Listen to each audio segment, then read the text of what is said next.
So in a previous video, I touched on the fact that just around in the same 48 hours that Andrew Tate was arrested, it was exposed that JP Morgan Chase had aided Jeffrey Epstein in his business and were aware of what he was doing. This happened basically because a governor tried to sue them after discovering this information. And as I was actually researching about that, I came across even more interesting information through this article. So I thought I would read this article with you guys right now. It's titled, "Lawsuit Alleges Jeffrey Epstein Sent JP Morgan Chase Execs Photos of Young Women." That's the title. I want to definitely talk about this because I didn't really get to talk about this as much because that video was more about the fact that the Andrew Tate arrest might have been also to distract us. So go and check that out if you want to. Here we're going to be reading through this article. This is the first time I'm reading it all the way through. I thought I'd do a live action like kind of reaction as I'm reading it and we can talk through it. It was first reported on CNN, and then this has been then also reported now on MSN, is where I'm reading it from. And we're just going to go through the details here because they are talking about some unsealed files that have come to light.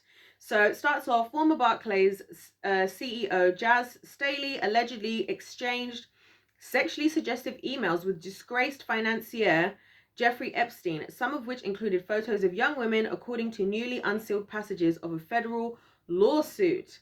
So this came out 2 days ago, this article, and it was written by Nicole Goodkind. Got to shout out the writers because they're really doing the job of letting us know what's going on. So it says those email exchanges allegedly continued long after Epstein was convicted of sex crimes in 2008. The U.S. Virgin Islands government wrote in its complaint against JP Morgan Chase, where Starley previously served as a top executive. Starley was the person largely responsible for JP Morgan Chase's 15-year financial relationship with Epstein. 15 years, my gosh. He later became CEO of Barclays, but he stepped down in 2021 during investigations about the bank's Epstein dealings. Typical. Right, let's finish this bit and then I'll say what I have to say. He isn't a defendant in the lawsuit. They a lot of the time, we'll get to that. He isn't a defendant in the lawsuit, has not been charged criminally with any activities related to Epstein. A London-based lawyer for Starley declined to comment on the suit or his relationship with Epstein. So first things first, guys. One of the main reasons I want to talk about this, right? Of course, the biggest reason of all is my infuriation in the injustice for these young women, okay? Secondly, my infuriation for society that these people keep getting away with this stuff. And a lot of it is because we don't see it, we don't talk about it, we don't make a noise. I always say to you guys, the power is with the people because the people outweigh the people in power, but we don't use the power that we have. That's why it's important for me to talk about stuff. That's why I started a YouTube channel, so that we could actually utilize the power that God gave us, okay? First thing that annoys me here is the fact that they're saying he stepped down in 2021 during investigations. This is what always happens, guys. I said this about Boris Johnson. How many times is it that politicians or CEOs or, you know, big tech, big pharma, all these big wigs, right, around the world, they do something wrong, extremely worse crimes than what a lot of other people are seeing decades in prison for, and all they have to do is step down. And think about how nice of a life that is, guys, because if you just have to step down from a role, you probably got good money, you probably got a good what do they call it, a severance pay, or whatever the pay you call the pay that you get, like if you leave a job or or whatever. You've got a loads of money already, so now you just get to just chill low key for the rest of your life with lots of money. Meanwhile, other people are doing way less crimes with probably way more or with actual justifiable reasons. Let's start there, right? With actually justifiable reasons, and they're going to prison for decades. And this is what these sick individuals are doing. They just step down. So that already annoys me. Then that he isn't a defendant in the lawsuit. This is another little trick they like to use, because we saw this with Amber Heard as well. Because Amber Heard was being protected because in the case that she had in the United Kingdom, she technically wasn't a defendant, she was a witness, right? So again, the people who should be really being held accountable are finding all these loopholes. And that's why I told you guys that money is the real god of this world, because people just, if you have enough money, you can find the holes in the law. And that's why lawyers get paid so much. Because think about it, if most of us can't afford a lawyer, but these people can, that means we get to go to these prison systems that make these people money. They get to skip out on it, and because they can afford it, right? So annoying. So anyway, let's continue. The original complaint filed in December was heavily redacted, but the amended complaint released by the government of the U.S. Virgin Islands on Wednesday backs claims from earlier filing that Starley exchanged more than 1,000 emails from his JP Morgan Chase account, email account between 2008 and 2012, corresponded with Epstein while he was incarcerated, and visited his Virgin Islands residence on multiple occasions. These communications show a close personal relationship and a profound friendship between the two men, and even suggest that Starley may have been involved in Epstein's sex trafficking operation, said U.S. Virgin Islands lawyers in the amended complaint against JP Morgan Chase. The lawsuit alleges JP Morgan Chase had a more than close-up view of Epstein's sex trafficking and ignored obvious red flags relating to Epstein's accounts. Both JP Morgan Chase and Barclays declined to comment on the newly unsealed passages, but after the U.S. Virgin Islands Attorney General sued JP Morgan Chase in December, claiming that the bank should have known about Epstein's activities on Little St. James Island, the island he owned off the coast of St. James, the bank moved to dismiss the suit. What is it? In a filing on February 1st, lawyers for the bank wrote, "The U.S. Virgin Islands lawsuit is a masterclass in deflection that seeks to hold JP Morgan Chase responsible for not sleuthing out of Epstein's crimes over a decade ago." So once again, guys, as I've said before, this is what really upsets me. First things first, these people work together. Like, I don't know how many times society will have to be told this before society will believe it. And I reckon for a lot of people, unfortunately, the day they realize this stuff is true is going to be the day when it's too late, right? But these people work together. And I think Jeffrey Epstein is such an important character in all of this, because he was like the middleman. I always explained that he was like the middleman. He was the one who was doing the doing. Everybody else was just connected and involved, right? And so if you're just connected with somebody, you can't be held accountable for all of their actions, right? And so this is why him and his fake death, because I don't believe he's dead, I've told you guys this before, it's the perfect thing. It's literally the perfect thing, because, yeah, because at the end of the day, if he goes down, and somebody else pointed this out as well, that Jeffrey Epstein has all these people on his list that he's connected to, but nothing has basically happened to anybody other than Ghislaine, it seems like, right? Which we did a whole bunch of videos about Ghislaine on the channel, so you guys check that out. Anyways, let's finish this up. It's not very long, and then we'll talk about what we need to talk about. In the newly unsealed passages, the U.S. Virgin Islands government claims Starley sent emails from Epstein's island in the fall of 2009, when Epstein was incarcerated in Florida.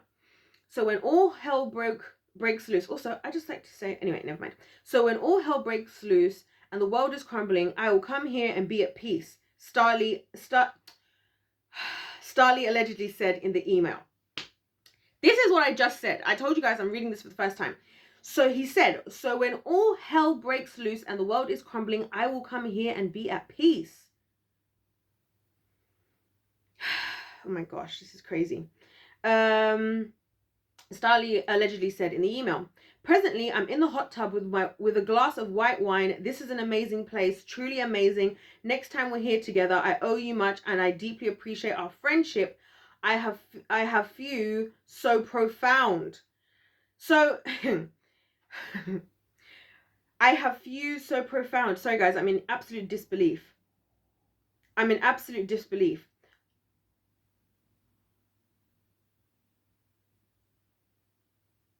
My gosh, so he was literally at Epstein's Islands in the meantime, like just chilling there. Anyway, 1 month later, Starley allegedly sent another email to Epstein. "I realized the danger in sending this email, but it was great to be able to today to give you in New York City a long, heartfelt hug." Epstein allegedly responded by sending a photo of a young woman with the image redacted in the lawsuit. In July 2010, the filing alleges that Starley sent an email to Epstein saying, "Say hi to Snow White." Epstein responded, "What character would you like next? This is sick. This is sickening. Like, this is sickening." When Starley said Beauty and the Beast, Epstein replied, "Well, one side is available." Virgin Islands lawyer claims references to Disney princesses were code words for young women. This is horrible. This is horrid. JP Morgan Chase did not flag any of the emails between Epstein and Starley in connection with risk reviews, according to the lawsuit. Moreover, JP Morgan Chase allowed Starley to remain a decision maker on Epstein's accounts. JP Morgan Chase even tasked Starley to discuss the human trafficking allegations with Epstein. Last November, Attorney General Denise George settled the U.S. Islands lawsuit against Epstein's estate for more than $105 million, along with an agreement that the estate will sell Epstein's islands in the territory and end business operations there. Brother, I don't know who would want to buy that island. If anybody's gonna buy the island, I highly recommend you pray and fast over that island and you do some serious prayer, because the demons that must be there, whee, don't know about that, mate. Epstein was found dead in prison, sure. In 2019, a medical examiner ruled his death suicide. When he died, Epstein was awaiting trial on federal charges, accusing him of operating a sex trafficking ring from 2002 to 2005 at his Manhattan mansion and his Palm Beach estate, and allegedly paying girls as young as 14 for sex. According to the New York Times, Starley has said in the past that while he was friendly with Epstein, he never knew of the allegations beyond Epstein's guilty plea.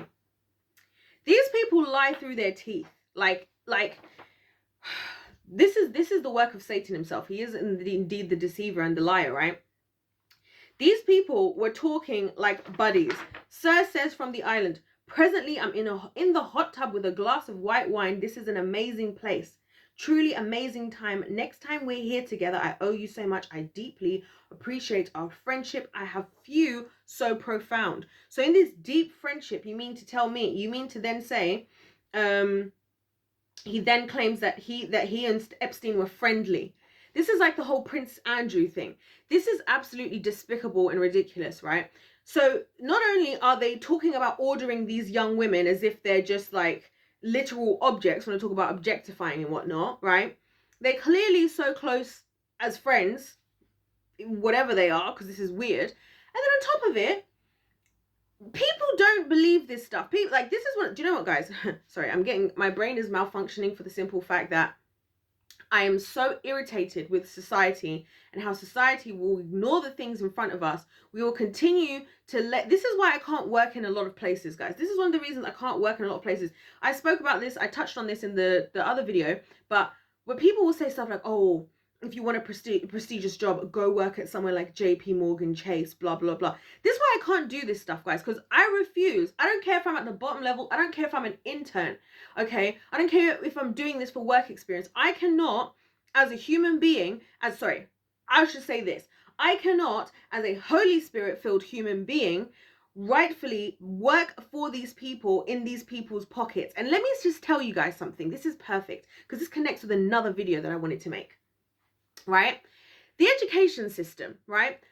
Before I made this video, I wanted to film another video, but I kept not being able to say what I want to say. But this just perfectly brings together exactly what I was trying to say in that video. We thank the Lord, right?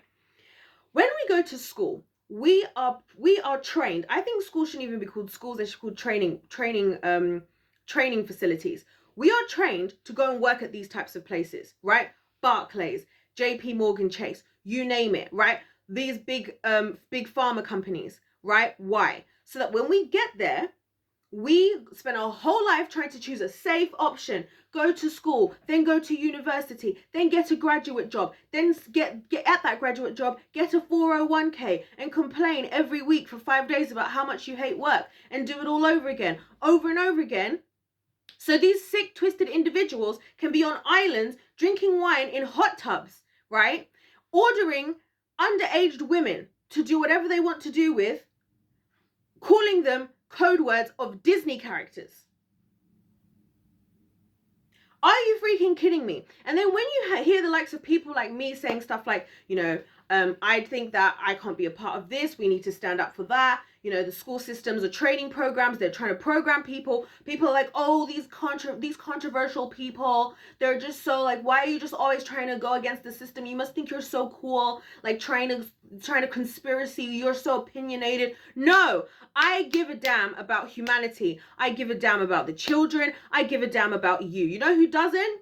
These idiots who are chilling on their private islands, drinking wine in hot tubs, ordering underage women against their will. And then potentially using somebody like Andrew Tate, as I said in the previous video, to cover it up. How ironic is it that these two incidents, this lawsuit coming up, right, which just came up the end of 2022, right? This incident came up within the same 48 hours as Andrew Tate's arrest. So both of them about trafficking, which is the irony of it, right? Everybody is talking about Tate. Why? Because we're all so emotionally charged about it. The women are upset at Tate because he sounds misogynistic. The men are in favor of Tate because he's reminding them about their masculinity. And some of them, it's because they hate women as well, I have to admit, right? Some of the women like Tate as well because he is also helping a lot of our men be the type of men we want. Then we are all focusing on this, right? And at the grand level of the top level of the richest people of the world, this is what we're not seeing. At the grand level of what's going on in the world, these people are creating these environments, our school institutions and our workplaces, right? So where you go to work and where your child goes to school, they're orchestrating for all of this, right? To turn back, to feed exactly what they're doing. And more, we're becoming more and more reliant. Why do you think that parents, well, do you know that before, the way America was first founded, right? The founding fathers, you know why school even started in the first place? It was to teach people to read and write so they could read the Bible. That is what it was. Parents used to teach things to their children themselves. If your dad was a carpenter, you might learn carpentry. If your dad was a blacksmith, you might learn how to be a blacksmith. You might learn farming. You learn all your skills at home. Your mum probably taught you how to read, write, do basic mathematics and doing whatever. You might have gone to learn another type of skill or job or trade with one of your neighbors or one of the people in your community, right? That's what we started. That's what school was initially for. Now it has just become a training place and a training program, right? To make you to be one type of person. Most people leave school feeling like they're too stupid to ever do anything other than exactly what they're told to do by so-called professionals, right? Then they go and chase these jobs, which they hate. So you basically live your whole life hating everything, pretty much 5/7 of your life, right? Monday to Friday. Right? You might be go out drinking for the whole weekend to like blow off some steam and whatnot. Just to come back and do it all over again. And while you're doing that, while you're breaking your back just so you can look after your children who you're then going to send to school, right? As well, because now, isn't it interesting? The fact to me that we work 9 to 5 or whatever is like the basis and kids go to school at different school times. That to me is just another sign of how they're trying to mess up our lives on purpose.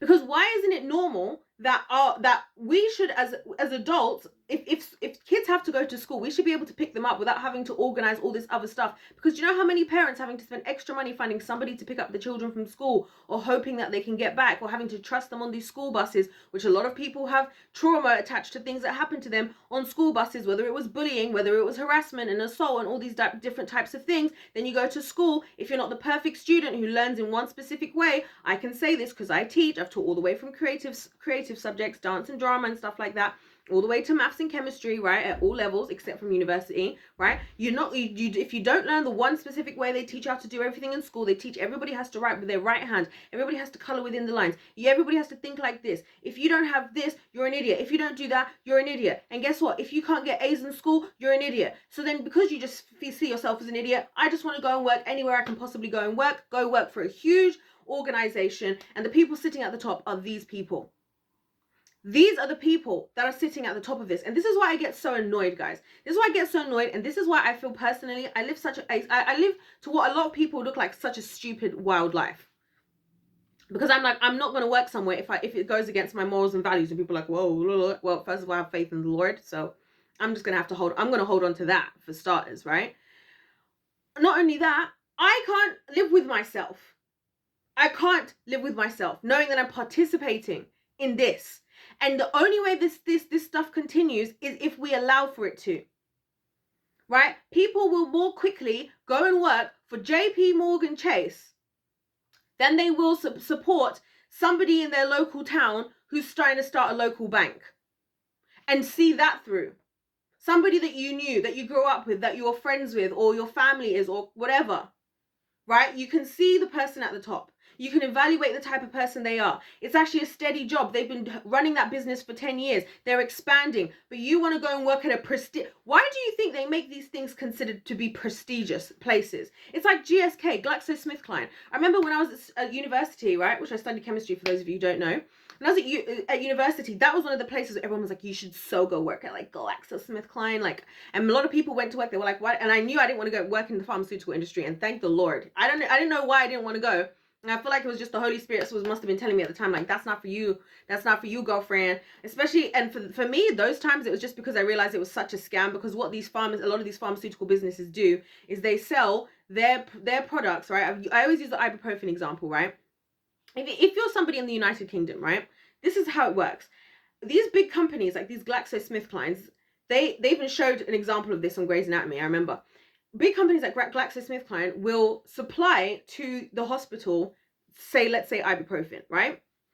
Then what will happen is that you will go and pay for your prescription, and if you get prescribed ibuprofen from your doctor, you will have to go and pay £10, whatever it is right now, for prescriptions in the UK, right, to get that ibuprofen, even though you can actually go and buy that ibuprofen in the supermarket for 50p. Do you guys see how that works? Why? Because everybody's making a markup. This is what I'm trying to tell you. And then we get upset like, oh, the crisis, oh, the this, oh, the things are going downhill. We feel sorry for ourselves. We say that everything's, but we're not willing to make the steps. We're stuck in the box that we were put in, and we refuse to step out of it. And then we complain, and then we call the people who are trying to say, this isn't what you have to do. This isn't what you have to do. I'm not saying everybody needs to be a business owner. I'm never the person for that, to say that. I don't think it's for everybody. I don't even personally want to be technically a business owner. I probably will end up being a business owner, unfortunately. I am a business owner. I don't know what I'm saying. I am a business owner. But you know what I mean? I'm not telling everybody to be a business owner. I'm just saying that our actions have consequences, and the way that society is built, it's a setup. It is a setup on all fronts. You are asked to work crazy hours at these places, being underpaid, overworked and underpaid, while your children go to school where they get felt horrible. Their children end up leaving feeling like it's all their fault. You think it must be the children's fault because you think the teachers are working hard, because the teachers are working hard just like you are, but they are having to try and cater to 25 different personalities, 25 different skill sets and strengths and weaknesses of different people and personalities, right? And that's a lot on top of these other people in the government just changing everything every 3 seconds, right? So then everybody's everybody's struggling, everybody's trying to do the best, right? We're all down here at the bottom, all stressed out. And this guy, the CEO of JP Morgan Chase, where is he? He's on Epstein's island while Epstein's in prison. They're emailing each other. He's talking about, I can't wait to see you. Hopefully we can see each other here again sometime. Like this thing with Epstein in prison is like, this isn't even a big deal. Like, we know, I'm going to see you. I can't wait to hug you in person. Who wants to hug Jeffrey Epstein, for goodness sake? I don't want to hug him. I don't want to catch whatever he got going on in there. That man needs deliverance in the name of Jesus. That's what that man needs. And I'm going to speak about him like he's alive, because I believe that he is, because it would be the easiest thing to keep Jeffrey Epstein alive. I'm sure that's the deal he made with all of them.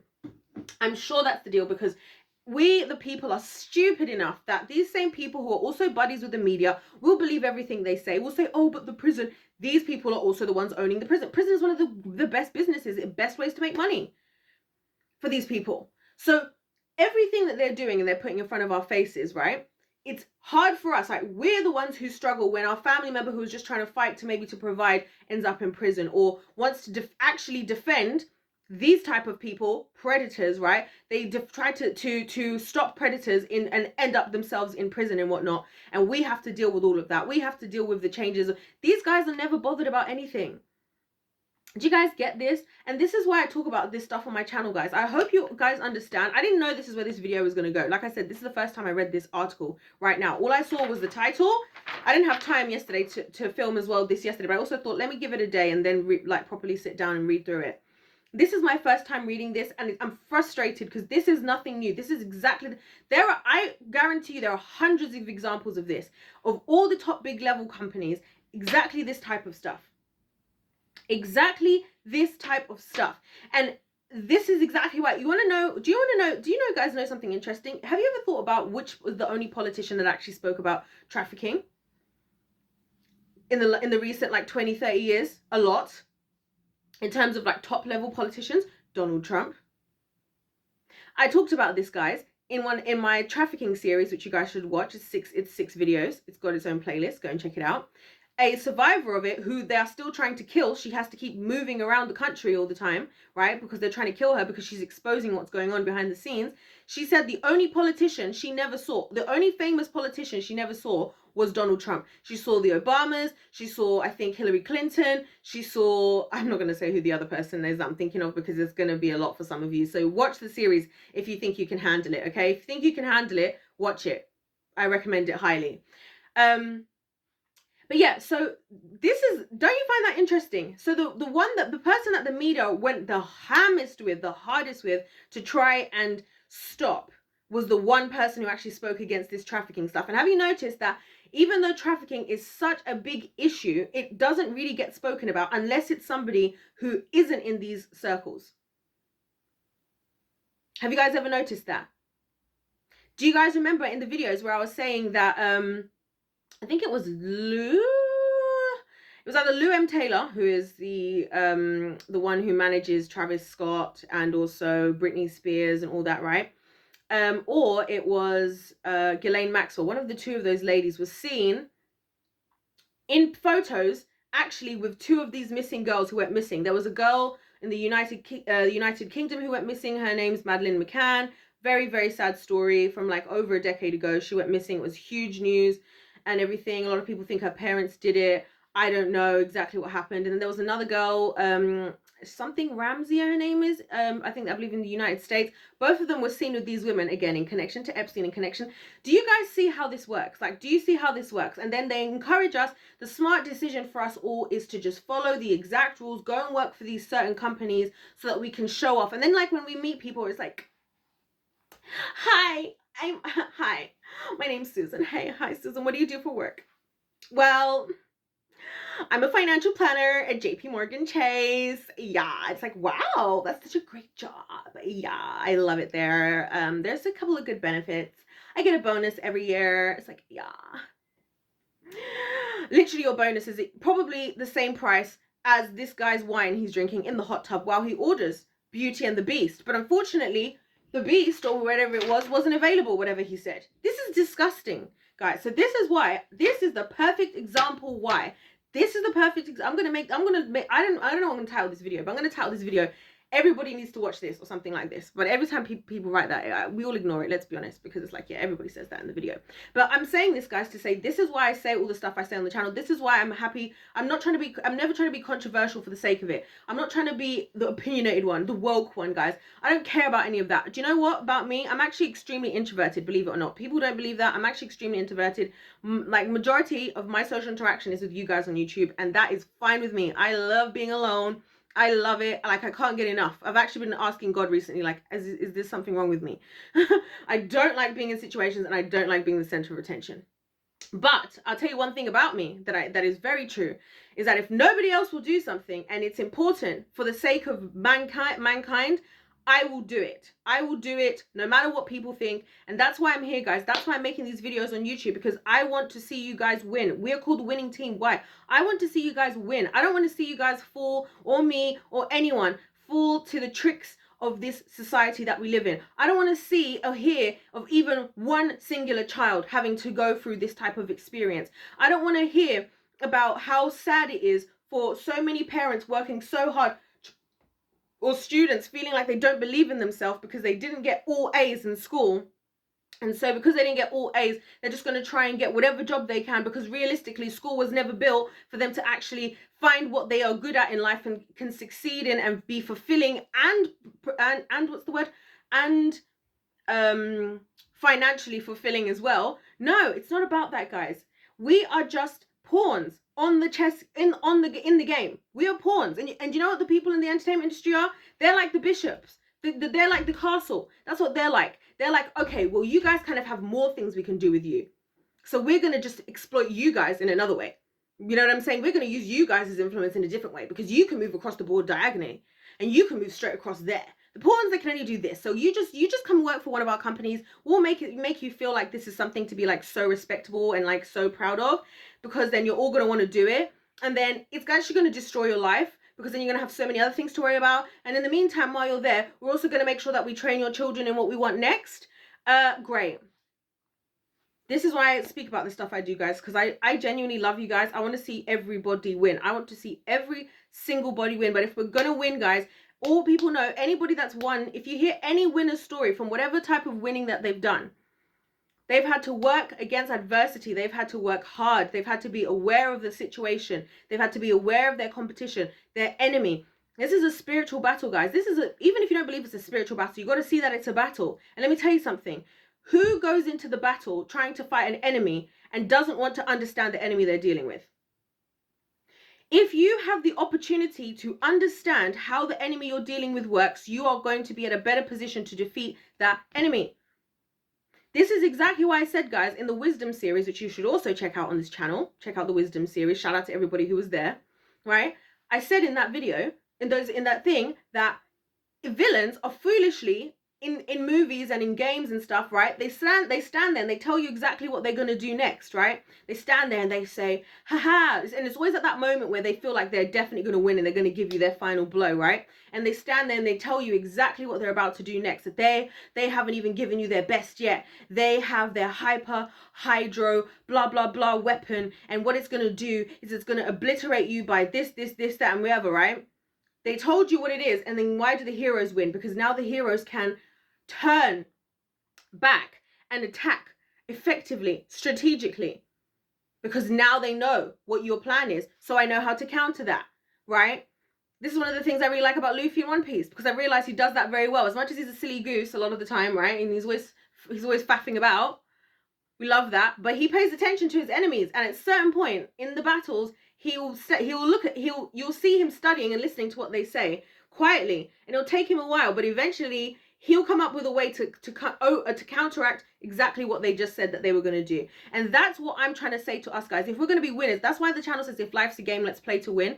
If we're going to win, we have to actually be aware. We have to see the strategies of the enemy that we're dealing with. We have to be aware that we're actually in a battle in the first place, and we have to actually step up and participate and counteract what's going on. Otherwise, who goes and stands in a battle? Why do you think so many people in the world today are feeling so beaten down by? I'm feeling so, there's so much poverty, depression, disorder, dysfunction, because we're all just in a battle where people are shooting guns and we're just standing there with our arms open, right, getting hit and wondering why we're getting hit, because you're in a battle and you're not bringing something back into the battle. You're not fighting back. We've got to fight back, people. And this is why I say the powers of the people, because if everybody, you see, this is why striking should work. It doesn't, but it should work. Because you know why? Because not enough people stand up and go against things. You know what, guys? I'll tell you guys a little story of something that used to happen when I was in school, right? And we'll leave on this. When I was in school, in like one of my classes, or like my group, I don't know what you call it. We used to call them form groups. Basically, it's like the group, you have like a group of you that's like, I don't know, 25, 30, like a class size. It's not like the group that's in all the different classes. They're not in all the different classes. This is just like your like homeroom. I don't know, that type of thing. I don't know how to explain it.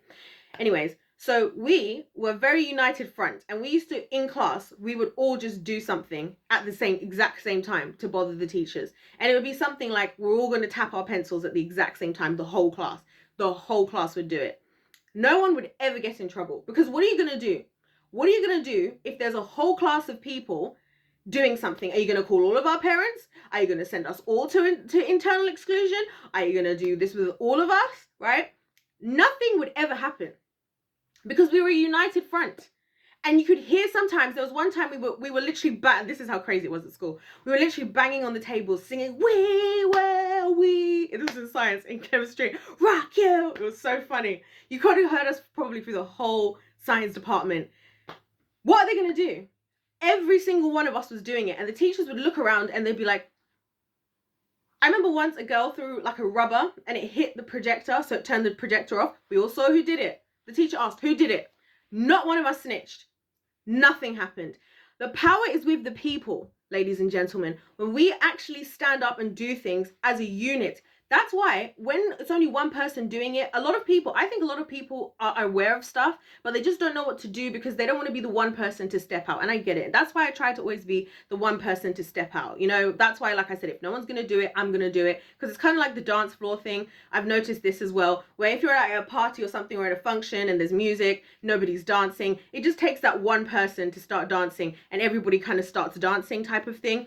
I think it's the same thing. So it's fine. We'll work on it, guys, but we do have to step up against this stuff, because this is the cost of our small day-to-day decisions. This is why when people say like, oh, my one vote doesn't matter, every single action we make matters.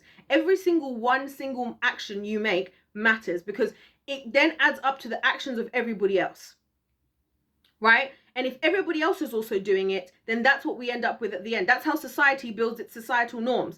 Not because they're morally right or wrong, just because enough people are doing it, and there's enough people are not doing it, that it's now permissible and it's now normal.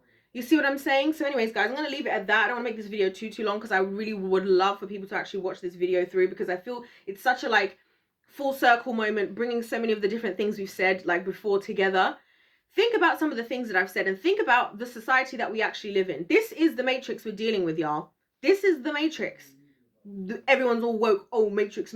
This is the matrix. Anyways, guys, I love you all, and I know this all comes from love. I just want to see you people win. If life's a game, let's play to win. Don't forget to subscribe. Let me know your thoughts in the comment section, and of course, like the video. God bless every single one of you, and I'll see you in my next one. Goodbye.